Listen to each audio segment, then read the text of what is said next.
할렐루야. 오늘도 이 예배 자리 가운데 나오신 우리 예배자 여러분들을 환영하고 축복합니다. 오늘도 우리가 이 시간 함께 하나님을 예배할 때 정말 우리의 상황과 환경을 바라보지 않고 살아계신 하나님, 이 시간 우리 가운데 역사하실 하나님을 바라보며 나아가는 이 시간이 됐으면 좋겠습니다. 제가 지금 제 개인적인 이야기를 하자면요, 갈비뼈 2개가 부러져 있고요, 할머니께서 돌아가셔서 오늘 아침 발인을 마치고 지금 달려온 상황입니다. 가운데 그런 마음도 들었거든요. 조금 미뤄야 될까, 좀 이렇게 바꿔달라고 해야 될까 고민도 했는데 제 마음속에 드는 마음은 한 가지였습니다. 살든지 죽든지 하나님을 예배하는 것, 그게 내게 주신 사명이다. 그래서 솔직히 오늘도 그래요. 앞에도 찬양을 준비하는 가운데 아프더라고요. 호흡을 하는 것도 힘들고 찬양하는 게 굉장히 힘든데, 그래도 하나님을 예배하는 것이라면, 내 한 몸 하나님께서 기뻐 받으신다면 그렇게 하나님을 예배하는 곳에서 쓰이겠습니다라는 마음가짐으로 서게 되었습니다. 이 시간 함께 우리가 이 예배 가운데 함께 기도하며 나아가기 원하는데요, 이 시간 함께 같이 이 기도의 제목을 했으면 좋겠습니다. 하나님, 내 삶이 하나님을 예배하는 가운데 쓰임받게 하여 주시옵소서. 내 삶이 살든지 죽든지 주의 영광을 위해 쓰임받게 하여 주시옵소서. 이 시간 우리가 이 시간 결단하며 나아갈 때 하나님 예배 가운데 우리에게 크신 은혜를 부어달라고, 자 우리 함께 이 예배를 위해서 같이 기도하며 나아가겠습니다. 기도하겠습니다. 주신 아버지 하나님, 오늘도 우리를 예배 자리 가운데 세워주심을 주님 감사합니다. 부족한 우리를 부르셔서, 부족한 우리를 세우셔서 그 거룩하신 이름을 찬양하고 예배하게 하심을 주님 감사합니다. 주님, 오늘도 허락하신 이 자리 가운데, 오늘도 불러주신 이 자리 가운데 우리가 예배로 주님 앞에 나아가오니 진짜 우리 예배 가운데 주님 기쁨이 되어주시옵소서. 진짜 우리 예배 가운데 주님 영광이 되어주시옵소서. 우리가 드러나는 것이 아니라 정말로 우리가 도구로 쓰임받아 하나님의 기쁨이 되게 하시고, 우리가 도구로 쓰임받아 하나님의 영광이 되어주는 시간이 될 수 있도록 함께하여 주옵소서. 우리에게 허락하신 이 예배의 자리가 사명의 자리가 되게 하시고, 우리가 불로서 지켜나가는 자리가 되게 하시고, 기쁨으로 감사로 기대하며 고대하며 나아가는 이 예배의 자리가 될 수 있도록 주님의 우리와 함께하여 주시옵소서. 제가 주님을 바라봅니다. 주님 오늘 영광 받아주시옵소서. 주님을 의지합니다. 주님 우리 예배자의 주인이 되어주시옵소서. 주님을 의지하는 예배 부르입니다. 우리 예배가 우리에게 말씀하여 주시옵소서.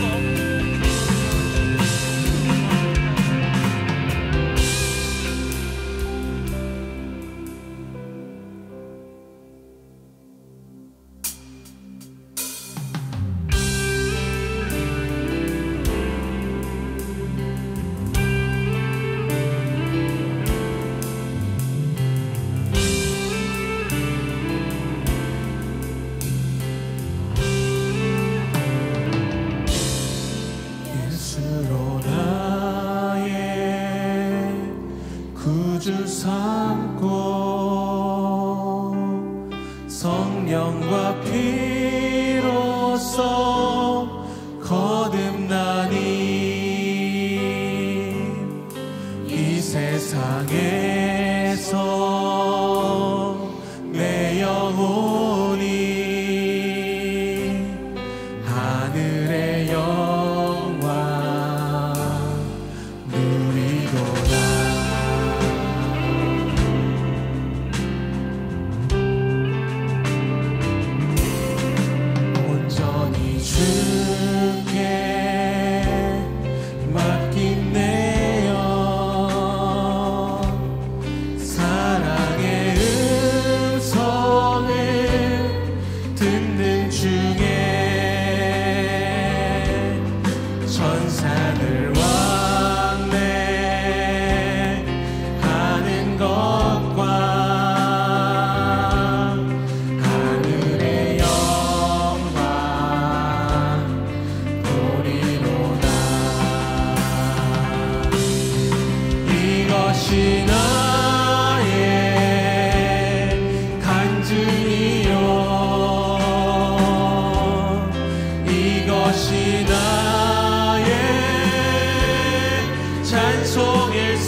구주를 찬송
나아가겠습니다.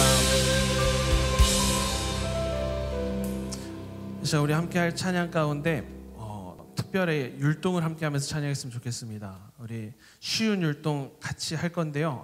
모르시면은 앞에 보시고 하시고, 아시면 아시는 대로 함께 기쁨으로 율동하면서 우리 거룩하신 하나님 이름 찬양하며 나아가도록 하겠습니다.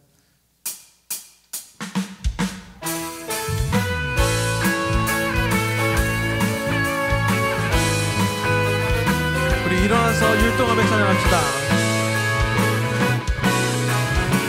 해 뜨는 데부터 해지는 데까지 주 이름 찬양받으리. 해 뜨는 데부터 해지는 데까지 주 이름 찬양받으리. 다시 한번 찬양합시다. 해 뜨는 데부터 해지는 데까지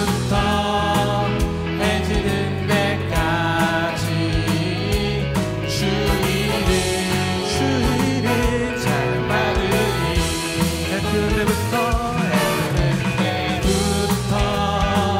해지는 데까지 주 이름 찬양받으리. 랄랄라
손을 높이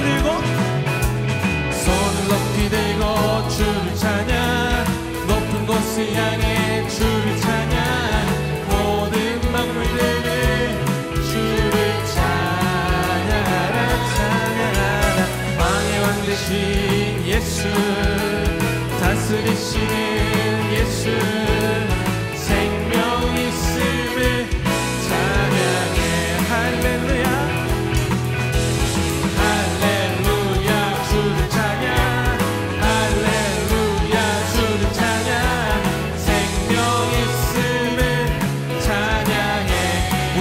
옆에 있는 분 하이파이브 할게요.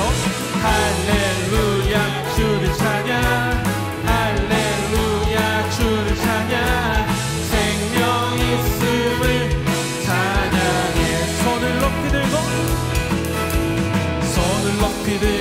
주를 찬양 높은 곳을 향해 주를 찬양 모든 만물들이 주를 찬양하라 왕의 왕 되신 예수 다스리시는 예수 생명 있음을 찬양해 할렐루야 주를 찬양 할렐루야 주를 찬양 할렐루야 주를 찬양 생명 있음을 찬양해 찬양해 할렐루야 할렐루야 주를 찬양 할렐루야 주를 찬양 생명 있음을 다시 한번 할렐루야 주를 찬양 할렐루야 주를 찬양 할렐루야 주를 찬양 생명 있음을 찬양해 찬양해 할렐루야 할렐루야 주를 찬양 할렐루야 주를 찬양 생명 있음을 우리 위대하고 강하신 주님을 찬양합시다. 위대하고 강하신 주님 우리 주 하나님 위대하고 강하신 주님 우리 주 하나님 깃발을 높이 들고 흔들며 함께 찬양해 위대하고 강하신 주님 우리 주 하나님 위대하고 강하신 주님 우리 주 하나님 위대하고 강하신 위대하고 강하신 주님 우리 주 하나님 위대하고 강하신 주님 우리 주 하나님 깃발을 높이 들고 흔들며 함께 찬양해 위대하고 강하신 주님 우리 주 하나님 위대하고 강하신 주님 우리 주 위대하고 강하신 주님 위대하고 강하신 주님 우리 주 하나님 위대하고 강하신 주님 우리 주 하나님 깃발을 높이 들고 흔들며 함께 찬양해 위대하고 강하신 주님 우리 주 하나님 위대하고 강하신 주님 우리 마지막으로 찬양합시다. 위대하고 강하신 위대하고 강하신 주님 우리 주 하나님 위대하고 강하신 주님 우리 주 하나님 깃발을 높이 들고 흔들며 함께 찬양해 위대하고 강하신 주님 우리 주 하나님 위대하고 강하신 주님 우리 주 하나님 다시 한번 하나님 앞에 영광의 박수 올려드립니다.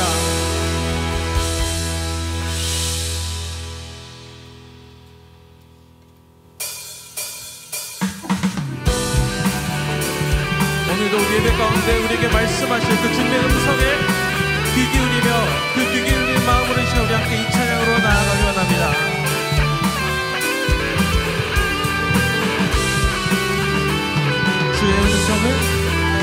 주의 음성을 내가 들으니 사랑한단 말일세 믿는 마음으로 주께 가오니 나를 영접하소 주의 음성을 내가 들으니 사랑한단 말일세 믿는 마음으로 주께 가오니 나를 영접하소서 내가 매일 십자가 앞에 내가 매일 십자가 앞에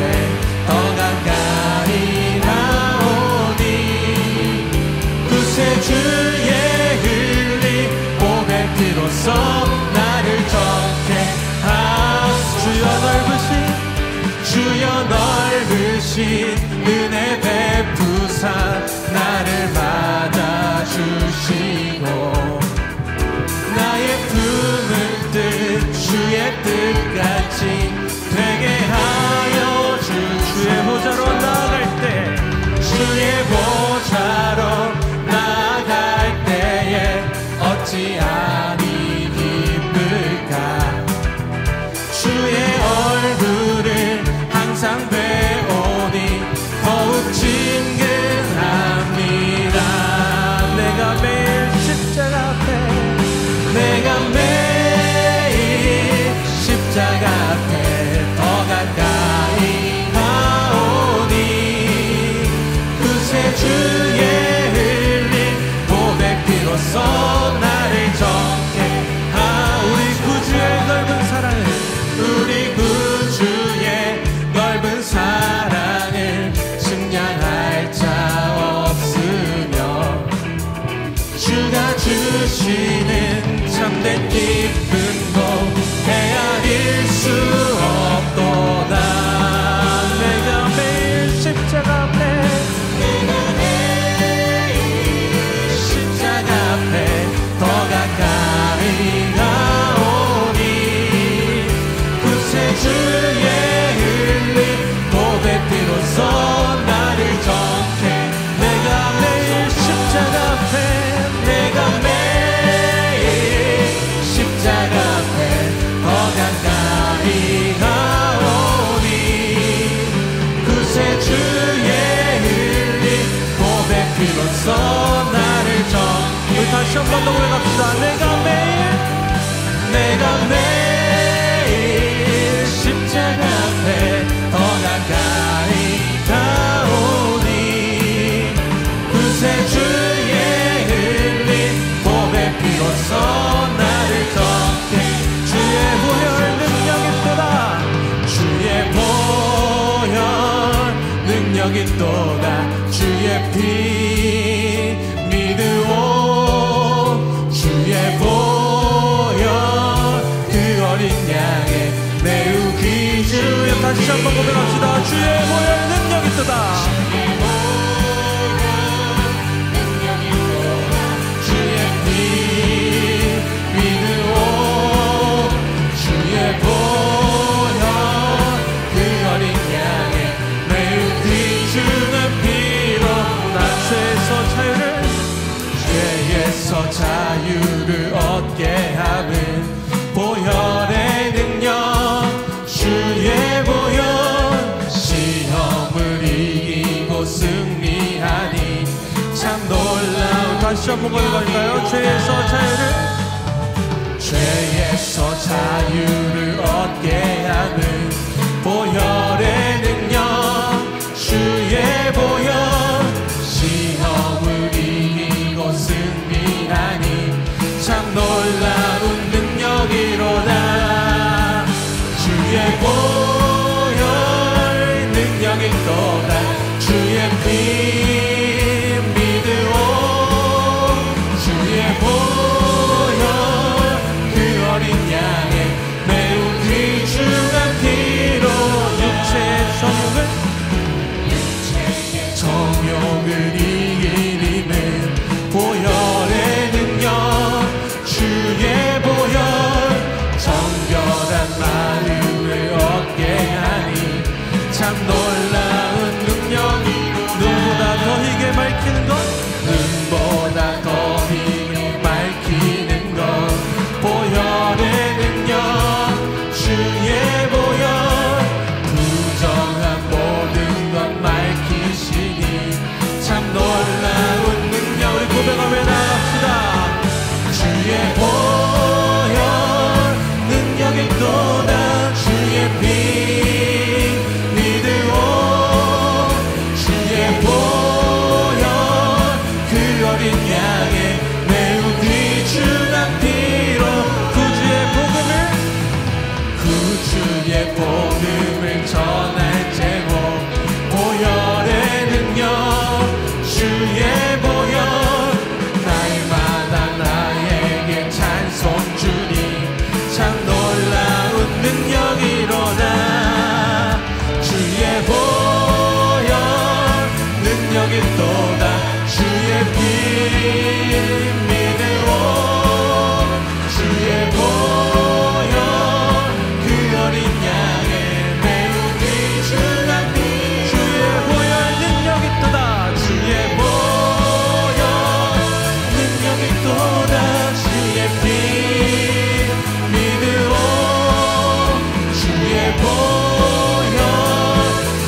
능력 있도다. 주의 피 믿으오.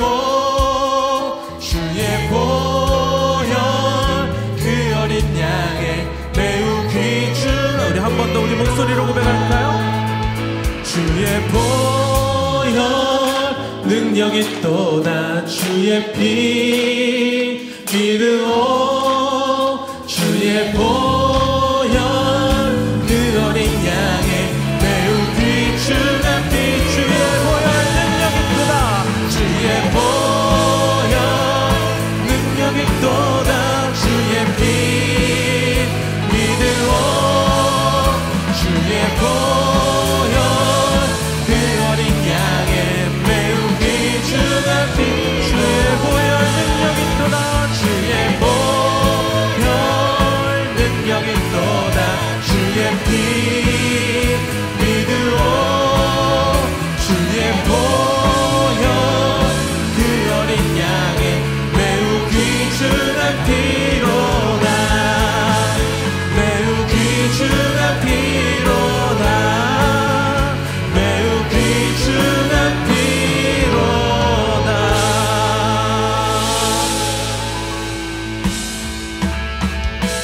주의 보혈 능력 있도다.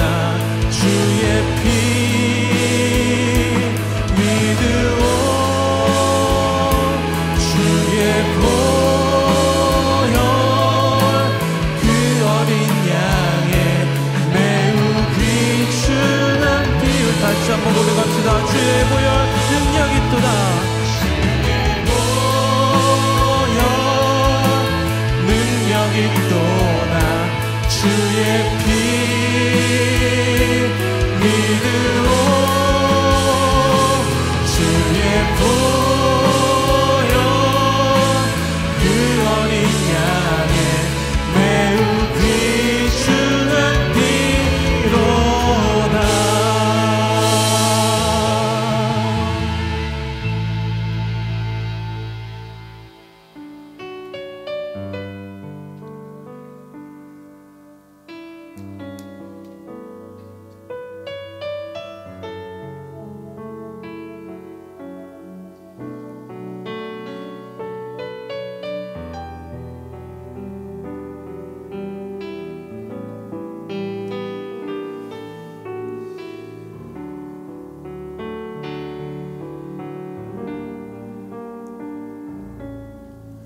나를 지으신 이가 하나님, 나를 부르신 이가 하나님,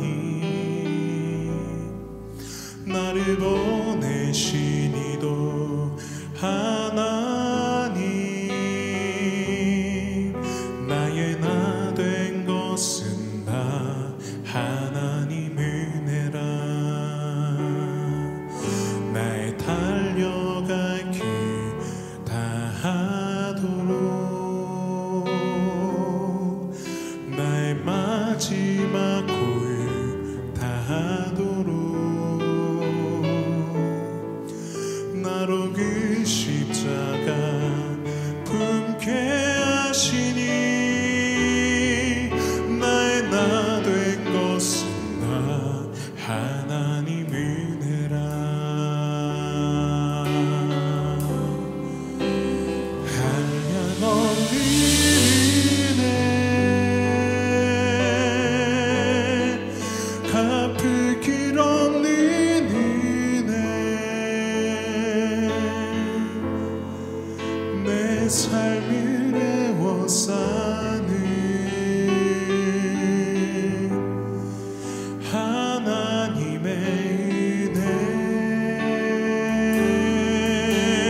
나의 마지막 호흡 다하도록 나의 마지막 호흡 다하도록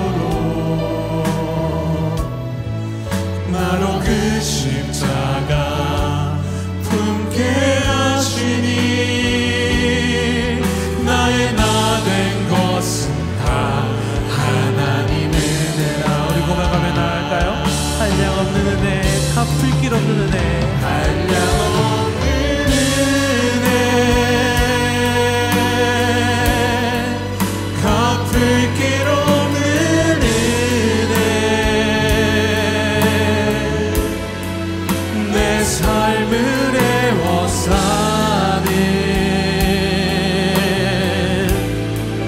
하나님의 은혜.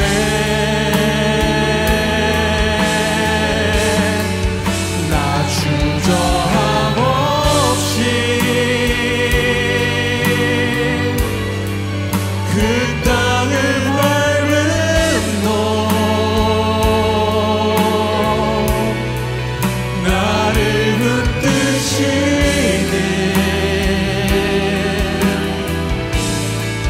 하나님의 은혜. 다시 고백하며 나갑시다. 한량 없는 은혜, 갚을 길 없는 은혜, 한량 없는 은혜, 갚을 길 없는 은혜, 내 삶을 애워싸는 하나님의 은혜.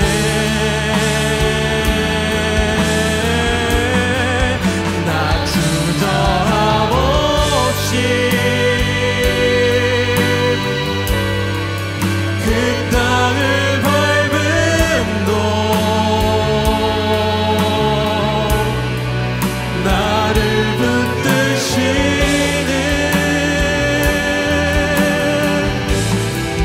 하나님의 은혜.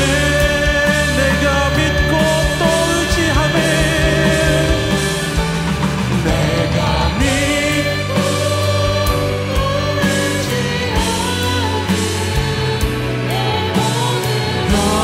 형편 잘하는 주님 늘 돌보 주실 것은 나는 확실히 내가 믿고 또 의지하며 내가 믿고 또 의지하는 내 모든 형편 잘하는 주님 늘 돌보 주실 것은 나는 확실히. 우리 함께 고백하며 나갑시다. 하나님의 은혜로 하나님의 은혜로 있을 데 없는 삶 왜 구속하여 주는지 난 알 수 없도. 하나님의 은혜로 하나님의 은혜로 쓸데없는 삶 왜 구속하여 주는지 난 알 수 없도다. 내가 믿고 또 의지하는 내 모든 형편 잘하는 주님 늘 돌보 주실 것은 나는 확실히. 내가 믿고 또 의지하는 내가 믿고 또 의지하는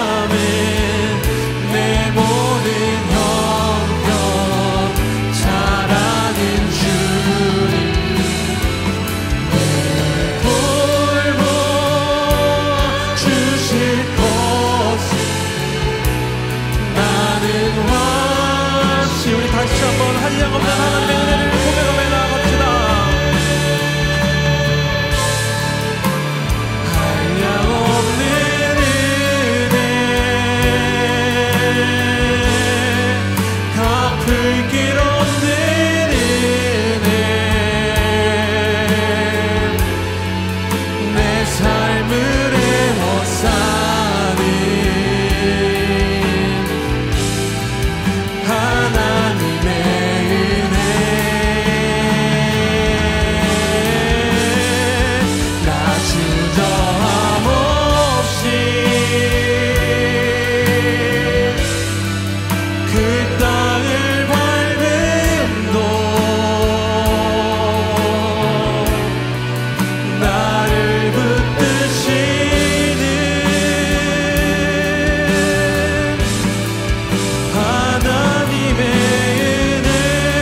이제 우리 예배 가운데 함께 기도하며 나아가기 원합니다. 하나님, 오늘도 우리가 하나님의 은혜 없이 살아갈 수 없는 존재임을 고백합니다. 늘 우리를 돌보시고 늘 우리와 함께 하시는 그 하나님이 없으면 단 한순간도 나아갈 수 없는 존재임을 지금 우리가 고백합니다. 주님이 예배 가운데 그 한량없는 은혜, 갚을 길 없는 은혜를 다시 한번 부어주시옵소서. 이 예배 가운데 은혜를 부어주시고 우리에게 다시 은혜로 살아갈 수 있도록 우리의 걸음을 주님 인도하여 주시옵소서. 이제 우리 주님의 이름 한번 부르고 기도하며 나아가겠습니다.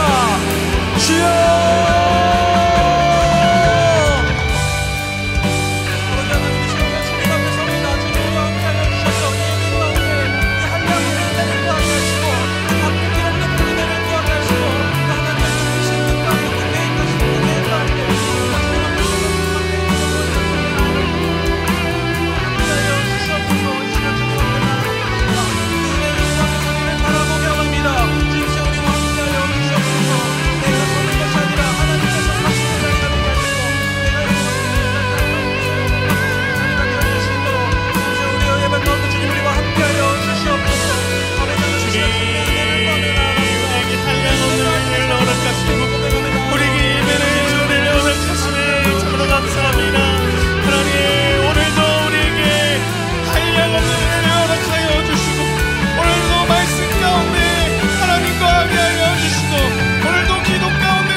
말씀으로 나아가고 찬양으로 나아가고 기도로 나아갑니다. 하나님이 모든 것들을 주관하여 주시고 우리의 고백과 간구가 하나님께 열려질 수 있도록 응답될 수 있도록 주님 인도하여 주시옵소서. 하나님 아버지 역사하여 주시고 오직 성령의 이름으로 나아가기를 원합니다. 하나님 오늘도 우리에게 큰 은혜의 담비를 허락하여 주시옵소서. 오늘도 우리에게 주님의 은혜를 허락하여 주시옵소서. 오 주님, 오 주님.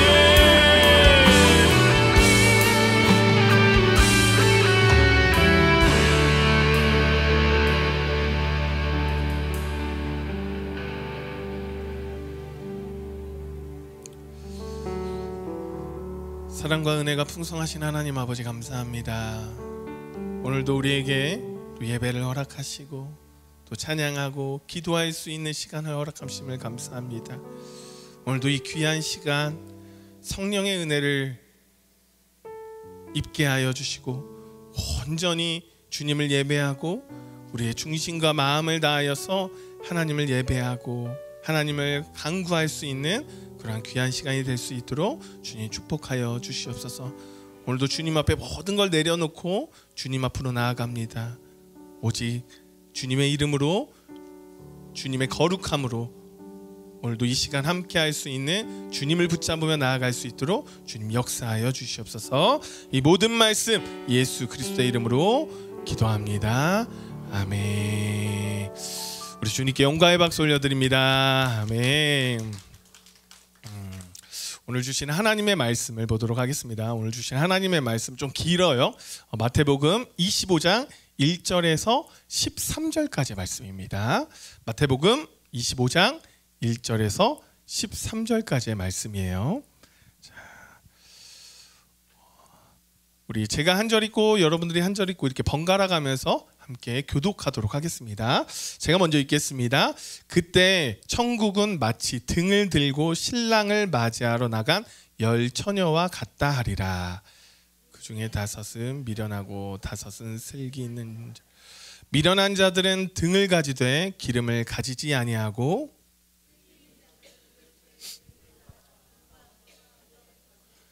신랑이 더디옴으로 다 졸며 잘세 맞으러 나오라 하매 이에 그 처녀들이 다 일어나 등을 준비할세 미련한 자들이 슬기 있는 자들에게 이르되 우리 등불이 꺼져가니 너희 기름을 좀 나눠달라 하거늘 슬기 있는 자들이 대답하여 가로되 우리와 너희의 쓰기에 다 부족할까 하노니 차라리 파는 자들에게 가서 너희 쓸 것을 사라 하니 저희가 사러 간 동안에 예배하던 자들은 함께 혼인잔치에 들어가고 문은 닫힌지라 그 후에 남은 처녀들이 와서 가로되 주여 주여 우리에게 열어주소서.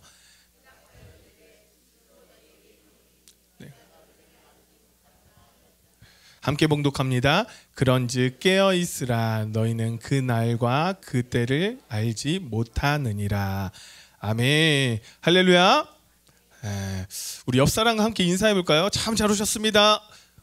참 잘 오셨습니다. 오늘도 은혜를 입는 귀한 시간이 되길 원합니다. 입는 귀한 시간이 되기를 원합니다. 자, 길죠? 예, 제가 말이 꼬여가지고 또 이렇게 됐네요. 자, 여러분, 오늘은 이 10 처녀 비유라는 그런 제목으로 여러분과 함께 말씀을 나누고자 하는데요. 최근에 제가 이게 유튜브 채널 중에 한방언이라는 채널을 좀 잘 봐요. 한방언이 채널. 여러분도 기회가 되면 좀 잘 보세요. 김미자 집사님 잘 보시거든요. 예, 저한테 전도를 해가지고 유튜브 보라고 해가지고 잠깐 보게 됐는데요. 이 한방언이를 진행하는 이 유튜버가 이 결혼정보업체 대표라고 하더라고요. 이분이요 미혼 남녀들의 생각들과 이 결혼 조건에 대해서 진짜 적나라하게 말하고 직언합니다. 그래서 조금은 속이 시원한 부분이 있어요. 제가 저런 말을 하다니 이런 것들 알아야 돼. 맨날 예쁜 것만 찾는 이런 것들 알아야 돼 하고 막 속이 시원해졌어요.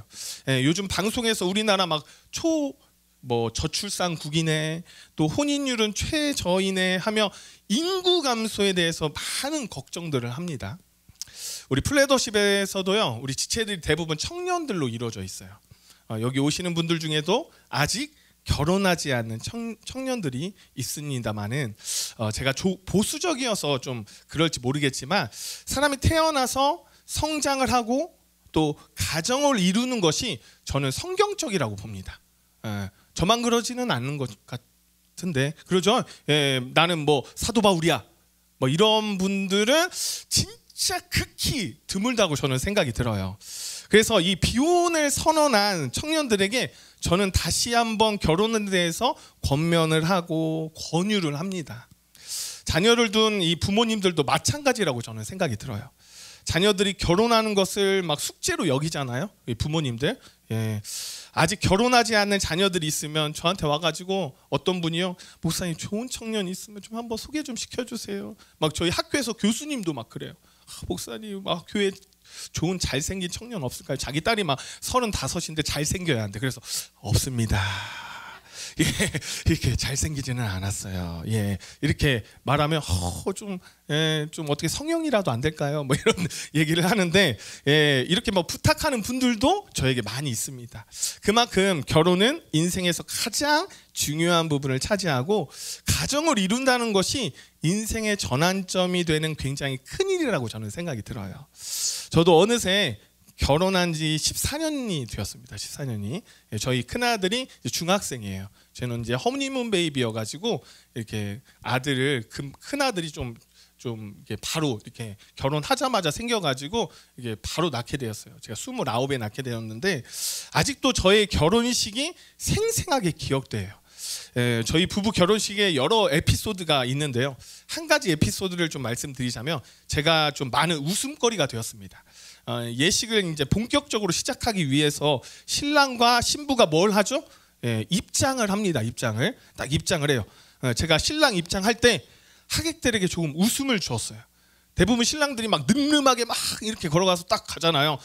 결혼한다 뭐 이런 소리도 지르고 그러잖아요. 근데 저는 딱 하면서 사람들이 나한테 집중하니까 막 이렇게도 하고 다 이렇게 하면서 들어갔어요. 막 이 하객들이 막 웃는 거예요. 저는 왜 웃는지를 모르겠어요.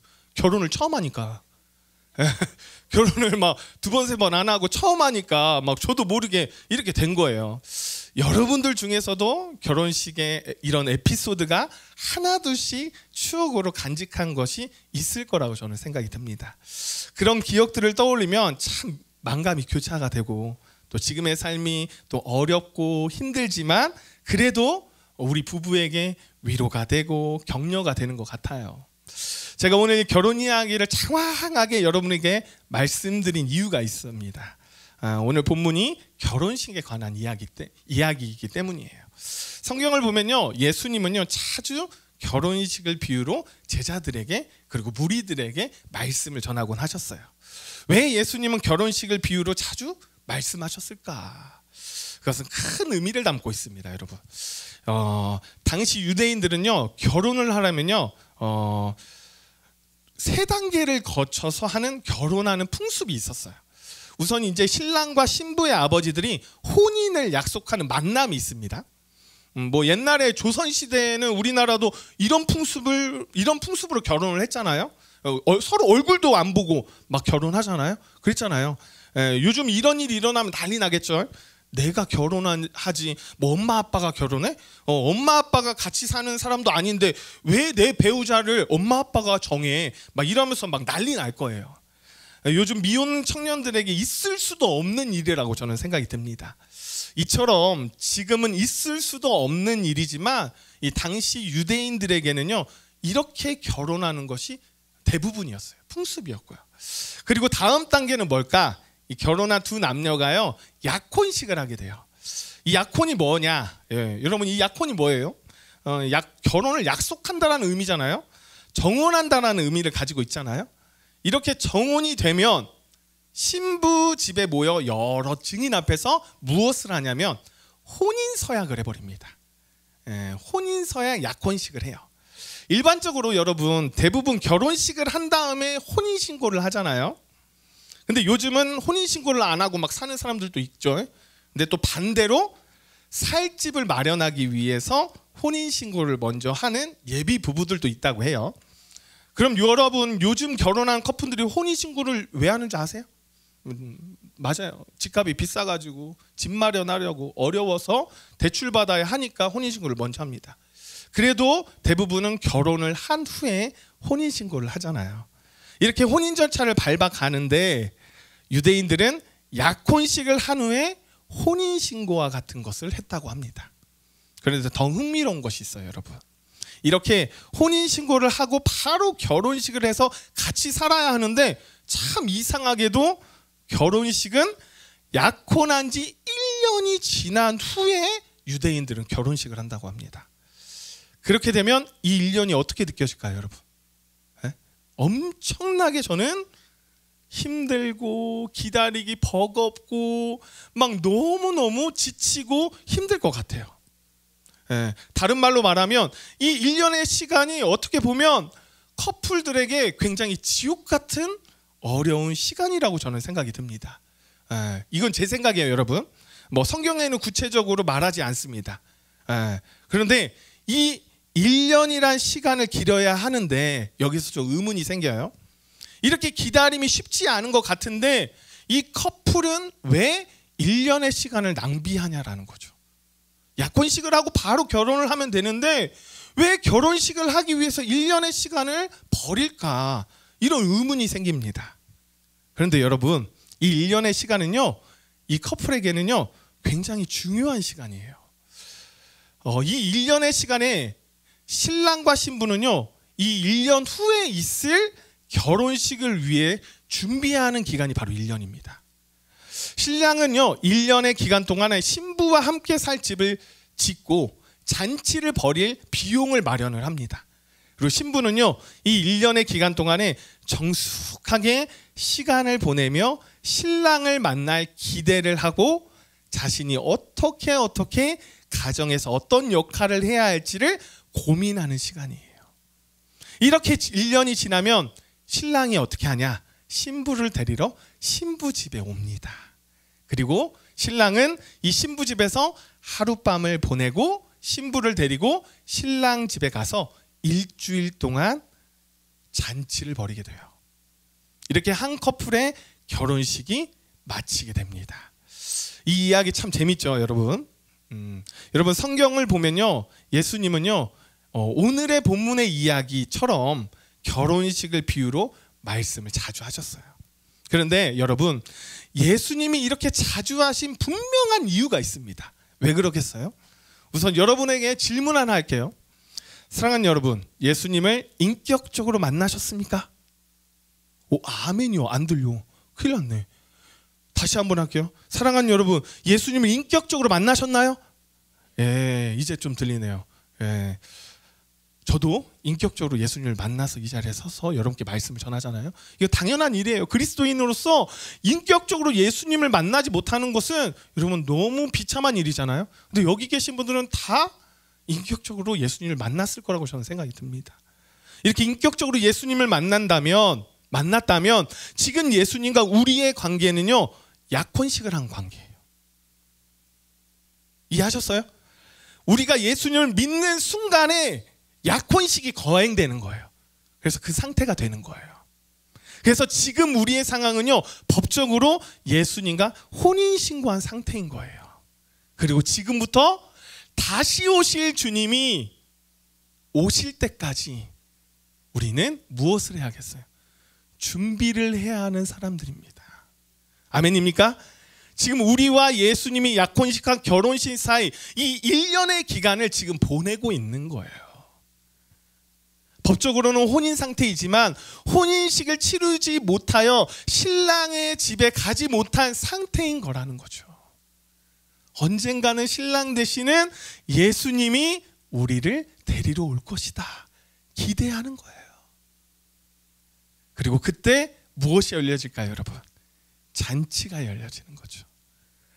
이것을 말씀하시기 위해서 예수님이 자꾸 결혼식의 이야기를 한 거예요. 그래서 예수님은 당시 결혼을 비유로 또는 신랑과 신부를 비유로 말씀을 하셨습니다. 오늘 본문도요, 예수님은요 결혼식을 비유로 하는 말씀이에요. 여러분이 너무너무 잘 아는 열처녀 비유입니다. 신앙생활을 오랫동안 하신 분들은요 너무너무 잘 알고 접한 내용이기도 합니다. 오늘 본문 1절의 말씀을 다시 한번 봉독해 볼게요. 함께 읽겠습니다. 1절 시작. 그때 천국은 마치 등을 들고 신랑을 맞으러 나간 열처녀와 같다 하리니. 자, 여러분, 우리가 1절에서 눈여겨보아야 할 부분이 있어요. 예수님이 신랑을 맞이하는 여자를 신부로 표현하고 있지 않아요. 뭐라고 표현하죠? 열처녀라고 표현합니다. 우리 예수님은 일부 다처제인가? 뭐 이런 생각을 하죠. 그렇다면 오늘 본문에서 말하는 이 열처녀는 누구일까? 뭐 갑자기 막 의문이 생겨요. 신부요? 신부인가? 이것을 좀 알아야겠죠. 유대인들의 풍습을 보면요, 여러분, 1년의 시간을 기다린 신부가 있어요. 그리고 이제 1년의 시간을 다 기다리고 드디어 신랑이 오는 날이 되었어요. 그날 이 신부의 친구들은요, 신랑이 오는 것을 함께 기다려줍니다. 바로 이 열처녀가 바로 신부의 친구들이에요. 신부의 들러리. 당시 유대인의 결혼 풍습에는요 이런 풍습이 있었어요. 그래서 신부가 이 외롭게 기다리지 않도록 신부의 친구들이 함께 기다려주는 풍습입니다. 그런데 제가 이 설명을 하기 전에 여러분에게 이상한 부분이 있다라고 했죠. 예수님이 결혼식 비유로 말씀하시면 대부분 그 의미는요 거의 신랑인 주님이 신부인 우리와 결혼한다는 의미를 내포하고 있어요. 그럼 이 열처녀는 신부라고 표현해야 하잖아요. 그래야 의미가 자연스럽게 일치가 됩니다.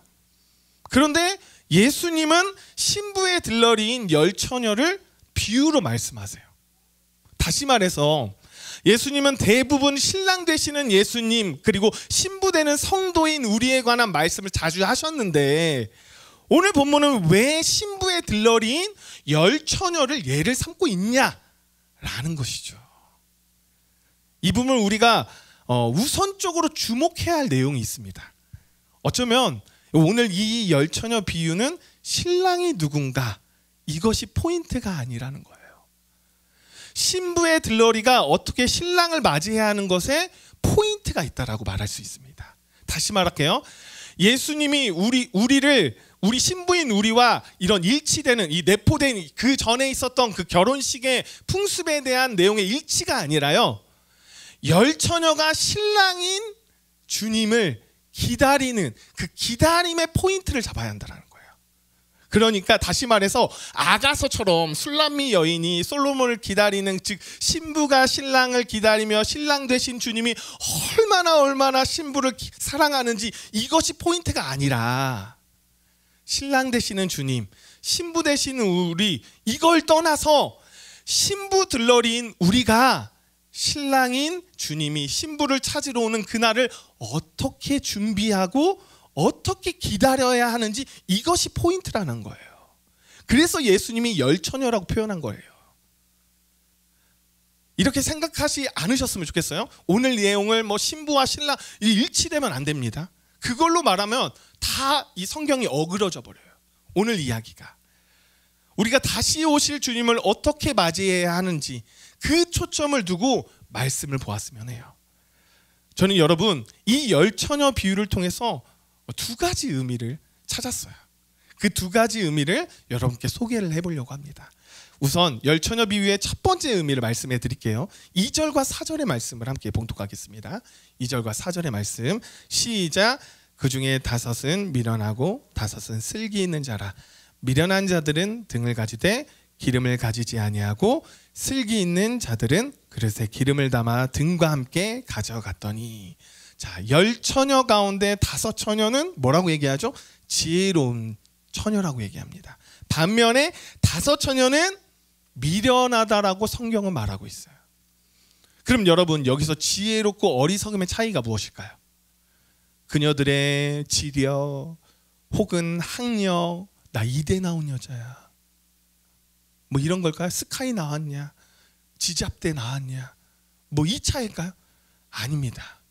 그들의 차이는요, 바로 그들의 준비성에서 지혜롭고 어리석음을 나타내고 있어요. 준비성.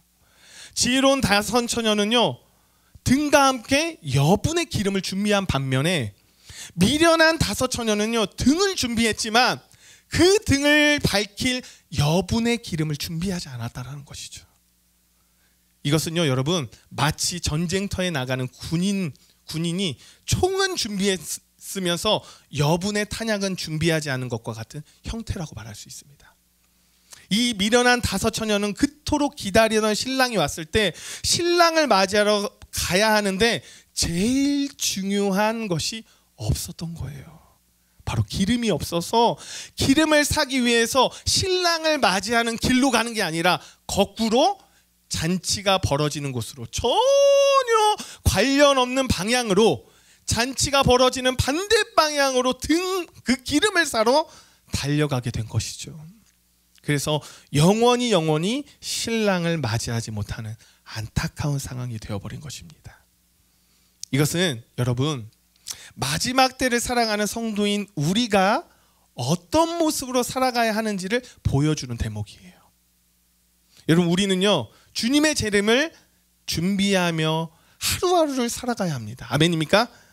사랑하는 여러분, 이렇게 주님이 재림을 준비하는 신앙이 올바른 신앙이고 또 믿음으로 천국을 준비하는 삶을 살아가는 것이에요. 목사님, 재림을 준비하는 신앙이 올바른 신앙이고 천국을 준비하는 삶이라고 하신다면 그 이유가 무엇인가요? 이렇게 질문도 할 수 있겠죠. 그 이유는 이런 이유 때문이에요. 여러분 등은요 우리의 신앙생활의 외형적인 모습을 나타냅니다. 그리고 기름은요 성령과 같이 신앙생활의 내면적인 거룩함과 생명력을 의미해요. 지금 성경은 5대5 미련한 자와 슬기로운 자를 나누고 있어요. 하지만 이들에게 공통점이 있습니다. 그것은 10명의 처녀들이 모두 등을 가지고 있다는 거죠. 누구나 천국에 갈 준비가 갖추어진 것처럼 신앙생활을 하고 있다는 거예요. 모두가 신랑을 맞이할 것이라고 생각을 하고 등을 들고 있는 이 10명의 신부 들러리처럼 보일 수 있다라는 거예요. 하지만 이 미련한 처녀들과 슬기로운 처녀들의 다른 점은 뭐가 있죠? 바로 기름을 가지고 있냐 안 가지고 있냐라는 차이점이 있어요. 여러분 정말 죄송하지만 교회 안에서 누구나 왼쪽으로 천국에 가는 신부들처럼 보입니다. 그래요. 그렇잖아요. 어쩐 줄 알아요? 제 모습도 그래요. 바깥에서 막 새치기 하면 뭐 새치기예요? 막 이러는데 막 교회 안에서 줄 서고 새치기 하면 권사님 먼저 하세요. 얼마나 거룩하게 보입니까? 모두가 그렇잖아요, 여러분. 다시 말하면 여러분, 외형적인 신앙생활은 누구나 할 수 있어요.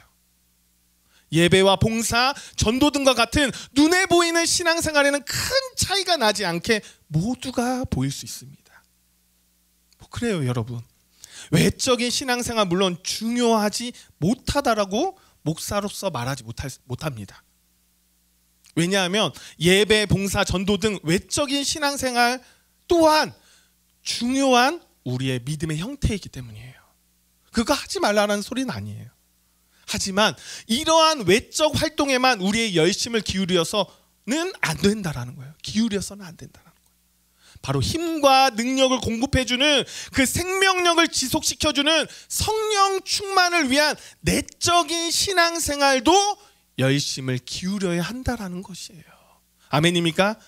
종합해 보면요, 외적과 내적 모두의 신앙생활에 열심을 내야 한다라는 것이죠. 제가 질문 하나 할게요, 여러분. 우리가 천국을 가기 위해서 있어야 하는 것이 있죠. 그게 무엇이죠? 그게 무엇입니까? 노래도 있죠. 돈으로도 못 가요 하나님 나라. 또 뭐죠? 힘으로도 못 가요 하나님 나라. 믿음으로 가는 나라 하나님 나라. 맞죠? 믿음으로 가는 거예요. 믿음으로. 여러분, 우리는요 천국을 믿음으로 갈 수 있습니다. 아멘입니까? 하지만 여러분, 야고보서를 보면요, 행함이 없는 믿음은 뭐라고 얘기하죠? 죽은 믿음이래요. 야고보서가 말하는 행함이 없는 믿음은 죽은 믿음이라. 이 뜻이 무엇일까요, 여러분? 그것은 바로 천국은 믿음으로 가야 하는데 그 믿음이 행함의 열매로 맺어야 진정한 믿음이라는 것을 말해주는 말씀이잖아요. 반대로 뒤집어 생각해 보죠. 행함만 있으면 믿음이 될까요? 행함만이 있는 믿음은 무엇일까요, 여러분? 바로 껍데기 신앙인 거예요.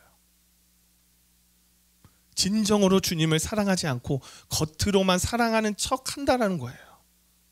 하나님을 사랑하는 척만 하면서 사람들에게 보이기 위한 위선의 신앙을 가진 사람이라는 것이에요. 이들에게 하나님을 진정으로 사랑하는 믿음이 있을까요? 여러분, 예수님이 이 말씀을 전하는 당시에요, 이런 종류의 사람들이 있었습니다. 그들은 바로 바리새인들이었어요. 당시 바리새인들은요 유대교를 믿고 있었습니다. 하루에 3번 성전에 나아가서요 하나님께 기도했죠. 정말 누구보다 종교적인 열심을 내고 헌금도 열심히 하며 각종 종교 활동을 참석하는 누구보다 신앙생활이 있어서 외적으로 부족함 없는 그런 사람들이었습니다. 그럼에도 불구하고 이들에게 없는 게 있어요. 그것은 바로 하나님을 진정으로 사랑하는 마음이 없었어요. 마음. 사람에게만 보이는 외적인 신앙을 가진 그런 모습만이 이들에게 존재했다라는 것이죠. 그러니까 이들에게는요 등은 있었지만 기름은 없었어요. 형태는 있었어도 알맹이가 없었어요. 외적인 신앙생활만 있을 뿐 진정으로 하나님을 사랑하는 진정한 믿음이 없었던 것입니다. 이것이 기름이 없는 미련한 처녀들과 같은 모습이에요. 외적으로는 천국에 갈 것 같은데, 예수님을 만난 사람 같은데, 신랑인 예수님을 만나는 것 같은 자들처럼 보이는데, 이들의 진짜 모습은 신랑을 만날 준비가 덜 된 미련한 처녀들과 같은 모습이라는 것입니다. 사랑하는 여러분, 세상의 많은 경주자들이 동일한 모습으로 출발선에 서 있습니다. 하지만 오직 지구력을 준비한 선수들만이 결승점에 도달할 수 있다는 거예요. 이걸 기억했으면 좋겠습니다. 모든 군인들이 전쟁을 준비하지만 오직 탄약과 식량을 충실하게 준비하는 자만이 전투에서 승리하는 법입니다. 동일하게 모든 성도들이 천성을 향해 달려가지만 오직 성령의 능력과 생명력을 잃지 않는 자만이 천국문에 도달할 수 있는 거예요. 사랑하는 여러분, 단지 외적인 신앙생활에 만족하지 않기를 소망합니다. 교회에서 일 잘하고 뛰어나고 능력 있고 그것이 중요한 것이 아니에요, 여러분. 내적인 준비가 얼마나 충실한지, 이것이 중요한 것입니다. 아멘입니까? 여기 모인 저와 여러분은요, 정말 주님을 맞이할 수 있는 내적인 준비가 완료된 그런 지혜로운 처녀와 같은 영혼들이 되기를 간절히 소망합니다. 이번엔 두 번째 의미로 넘어갈게요. 우리 8절과 9절의 말씀을 함께 읽어보겠습니다. 8절과 9절 시작. 미련한 자들이 슬기 있는 자들에게 이르되 우리 등불이 꺼져가니 너희 기름을 좀 나눠달라 하거늘 슬기 있는 자들이 대답하여 이르되 우리와 너희가 쓰기에 다 부족할까 하노니 차라리 파는 자들에게 가서 너희 쓸 것을 사라 하니. 열처녀 비유의 이 두 번째 의미는 여기에 담겨 있습니다. 이 8절과 9절은요, 우리의 구원에 대한 심오한 진리가 함축되어 있는 말씀인데요. 먼저 8절을 보면요, 열처녀 가운데 미처 여분의 기름을 준비하지 못한 5처녀가 나머지 5처녀에게 기름을 좀 빌려줘, 이런 상황이에요. 좀 빌려줘, 우리도 좀 떼야지. 하지만 9절을 보면요, 미리 여분의 기름을 준비한 나머지 지혜로운 5처녀의 대답은 분명하고도 확고한 내용이에요. 한마디로 여러분 뭐겠어요? 싫어, 못 나눠줘, 이거예요. 기름을 나눠줄 수 없다라는 것이죠. 이거는요, 여러분 참으로 냉정한 대답이 될 수 있습니다. 그런데 이 장면을요, 참 희한해요, 여러분. 이 장면이 진짜 희한해요. 왜냐하면 예수님의 말씀과 좀 불일치되는 부분이 있어요. 왜 그런 줄 아세요? 제가 설명해 드릴게요. 한편으로 보면요, 예수님은요, 이웃에게 자비를 베풀으라는 가르침을 매일매일 매번 제자들에게 했습니다. 이렇게 기름이 부족하고 쩔쩔매는 친구에게 냉정한 태도를 보인 이 5처녀를 여러분 어떻게 보이나요? 예수님의 가르침을 받은 사람처럼 보입니까? 일반적으로 생각하면요, 하나님의 엄중한 책망이 있을 것 같아요. 야, 너 왜 안 빌려줘? 내가 지금까지 사랑이란 것을 외쳤는데 왜 안 빌려줘? 이렇게 책망할 수도 있어요. 지금까지 예수님이 오셔서 줄곧 말씀했던 게 사랑하라, 이웃을 사랑하라, 친구를 사랑하라, 겉옷을 주고 속옷을 줘라, 뺨을 여기 맞으면 여기도 맞아라, 몇 번을 얘기합니까? 사랑이란 얘기로. 하지만 이렇게 냉정한 처녀들에게 오히려 지혜롭다는 칭찬을 한다는 것이 여러분 말이 될까요? 말이 안 되잖아요. 예수님이 지금까지 가르친 게 뭡니까? 그렇게 따지면서 막 예수님께 대들 수 있는 그런 부분입니다. 그렇다면 여러분, 우리가 이러한 주님의 말씀을 어떻게 해석해야 할까? 이게 좀 궁금증이 생기잖아요. 이웃에게 자비를 베풀지 말라라는 뜻인가? 이제부터 좀 욕심을 한번 부려볼까? 내 거야. 이렇게 한번 부려보면 살아야 할까? 이렇게 한번 생각해 볼 수도 있죠. 그런데 여러분, 여기서 기름을 빌려주지 않은 행위를 이웃사랑과 연결하면 절대 안 돼요. 이웃사랑은 다른 거예요. 이 내용은요, 이웃에게 자비를 베푸는 것과 전혀 다른 문제입니다. 여러분, 우리가 이렇게 한번 생각해 봤으면 좋겠어요. 우리가 세상을 살아가면서요, 다른 사람에게 나누어 주거나 양도할 수 있는 것이 있습니다. 그런 것들 있죠. 하지만 양도해 줄 수 있는 거 불가능해요. 그 불가능한 것도 있어요. 그렇잖아요. 예를 들자면 이런 거예요. 내가 가진 재산을 나눠줄 수 있어요. 삭개오처럼. 나눠줄 수 있죠. 하지만 나에게 속한 남편을 빌려줄 수 있어요? 나눠줄 수 있어요? 남편 이쪽 신장 이쪽 한쪽 뛰어가고 다리 한쪽 뛰어가고, 아내도 마찬가지예요. 얼굴 이쪽은 이쁘니까 내가 갖고 이쪽은 못생겼으니까 이쪽 가주고, 이렇게 할 수는 없는 거죠. 다시 말해서 재산권은 양도가 가능하지만 가족권과 같은 일신 전속권은요, 그렇게 할 수 없고 그렇게 해서도 안 됩니다. 오늘 본문의 비유는요, 바로 우리의 믿음과 구원이 나눠줄 수 없는 영역이라는 거예요. 그런 것을 보여주는 대목이라는 것이죠. 사랑하는 여러분, 우리는 두려움과 떨림으로 우리의 구원을 이루어가면서요, 또한 가족이나 다른 사람이 바르게 신앙생활을 하지 못하는 분들을 주위에서 복용합니다. 특히 내 자식은 내 맘대로 안 되잖아요. 그러잖아요, 여러분. 이러면서 애태우는 일들이 얼마나 많이 있습니까? 나는 신앙생활 열심히 하는데 내 남편, 내 아내, 내 자녀, 내 부모 등등 이들이 바르게 신앙생활을 하지 못하는 것을 느끼며 살아가는 신앙인들이 얼마나 많아요. 진짜 많잖아요. 우리 주변에 얼마나 많습니까? 주원아 좀 들어라. 주원아 좀 들어. 아빠가 이렇게 땀을 뻘뻘 흘리면서 한다. 나는 갈 것 같은데 내 자식이 못 갈 것 같으면 얼마나 마음이 아픈지 몰라요. 그렇잖아요. 제가 아버지 뻘 되는 목사님을 좀 아시는 분이 있습니다. 예. 그런데 이 아버지 뻘 되는 목사님이잖아요. 근데 작은 아들이 예수를 안 믿어요. 말이 됩니까, 여러분? 어렸을 때까지는 가정의 평화를 위해서 다녔어요. 막 매 맞고 밥 안 나오니까 나오는 거야. 하지만 성인이 됐잖아요. 독립했어요. 그때부터 안 다녀버려요. 이 목사님 얼마나 미워질까요, 마음이요. 목사의 자녀로 태어나 복받은 사람인데 그 영광을 무시한 채 살아가잖아요. 또한 어떤 장로님이 계시는데요, 그 장로님의 자녀들은요, 모두가 교회를 나오지 않아요. 그 가족 모두가 예수를 믿지 않습니다. 그런데 정말 안타까운 것은요, 대부분 부모는 이제 지쳐서 포기한 상태라는 거죠. 왜 포기한 상태일까요? 그것은 부모가, 형제가, 친구가, 자녀가 대신할 수 있는 영역이 아니기 때문이에요. 사랑하는 여러분, 하나님은 우리의 죄를 대속하는 사건을 독생자 예수 그리스도를 통해서 이루어 주셨습니다. 아멘입니까? 그런데 그 구원을 이루는 일만큼은요, 오직 개인 스스로 책임져야 하는 가장 엄숙한 사건으로 정해 놓으셨어요. 개인 스스로.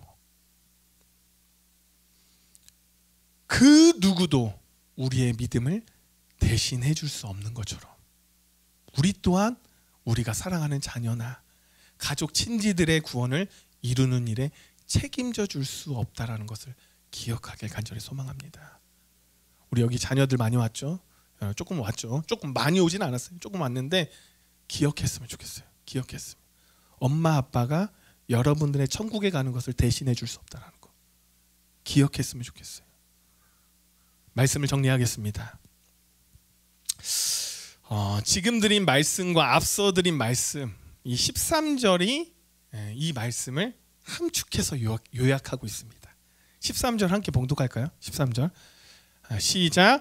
그런즉 깨어있으라. 너희는 그날과 그때를 알지 못하느니라.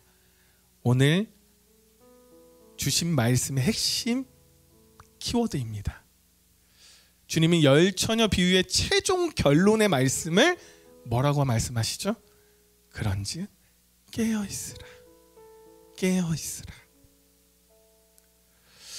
여러분, 이 깨어있으라는 말씀은요, 본절 이외에도요, 종말에 관한 말씀이 있을 때마다 예수님이 일종의 결론으로 거듭거듭 반복하면서 말씀하기도 합니다.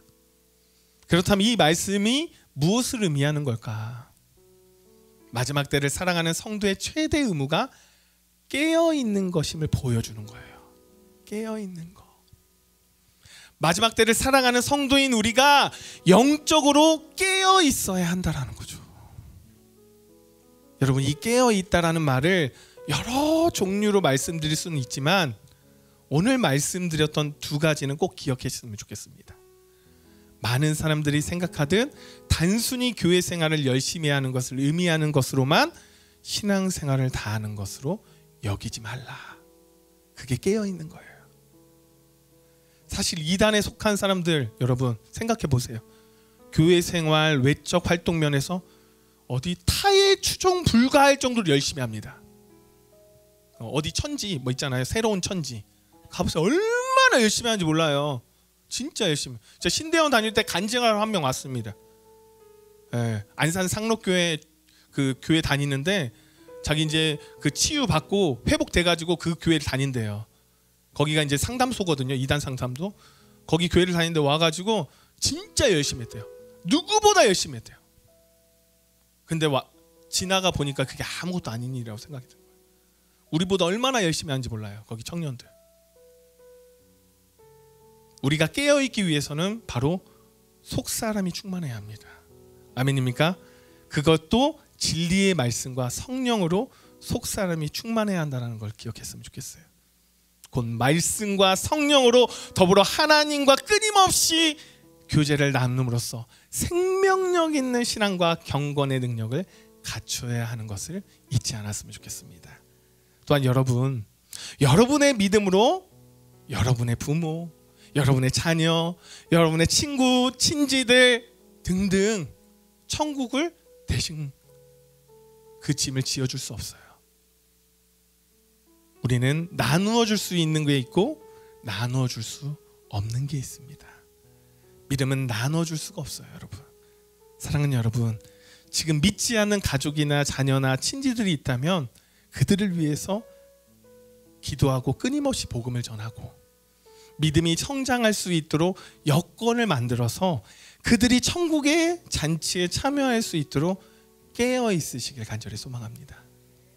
그렇게 열심히 주님의 복음을 전한다면 언젠가는 그가, 그녀가, 그 자녀가, 그 부모가, 그 친구가 주님의 품으로 돌아오는 복된 인생들이 될 것입니다. 사랑하는 여러분, 모두 깨어 있어 하나님의 나라, 그 하나님의 나라 잔치에서 우리 모두가 만났으면 좋겠어요. 아멘입니까? 야, 너도 왔어. 너도 왔네. 너무 좋다. 너무 행복하다. 이 마음을, 이 기쁨을 거기서 한번 누려봤으면 좋겠어요. 우리 플레도십에 오는 우리 예배자들, 그리고 우리 플레도십제들 함께 모여서 그 천국 잔치에 기쁨과 행복을 느끼는 그런 귀한 복된 시간을 기대하며 나아가길 원합니다.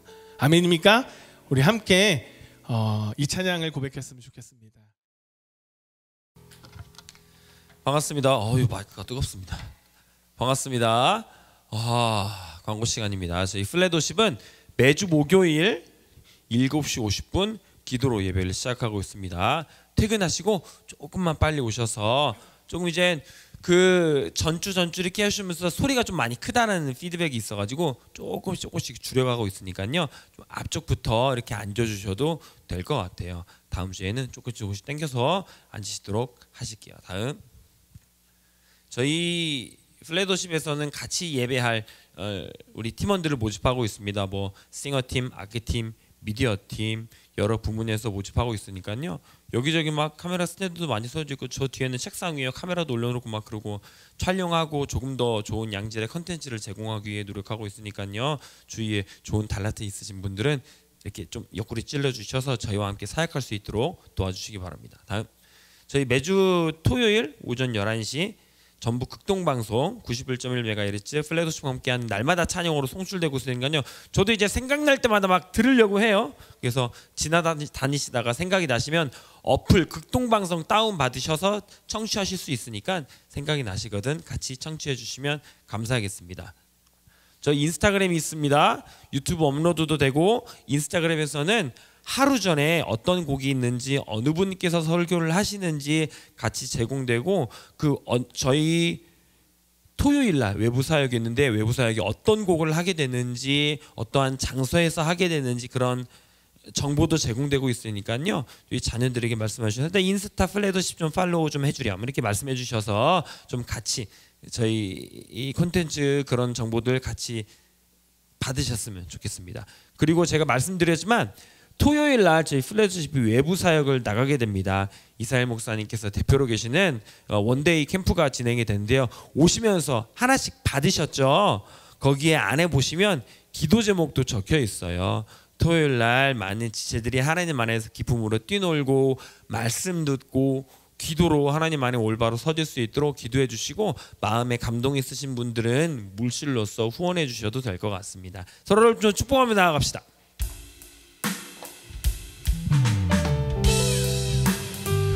몸을 좀 돌려가면서 앞지하고 된 사람씩 눈을 바라보며 찬양합시다. 온유하고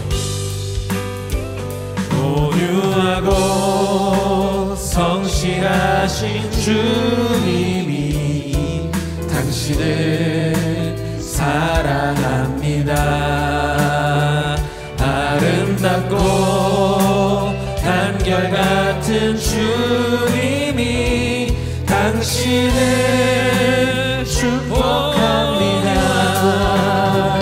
온유하고 성실하신 주님이 당신을 사랑합니다. 아름답고 한결같은 주님이 당신을 축복합니다. 우리 서로에게 격려의 박수, 하나님 앞에 영광의 박수 올려드립니다.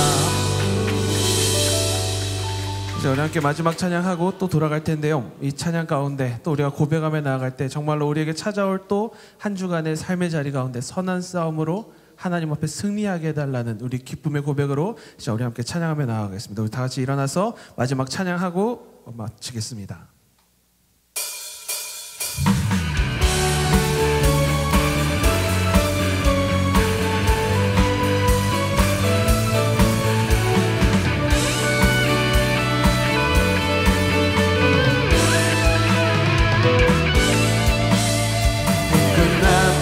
소리에 주의 호령 났으니 십자가의 군기를 높이 들고 나가세.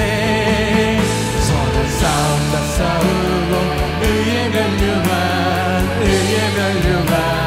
받았으리라. 선한 싸움 다 싸우고 의의 면류관 예루살렘 성에서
한 주간도 깨어 있어서 주님을 찬양하고 예배할 수 있는 그런 예배자들이 되기를 간절히 소망합니다.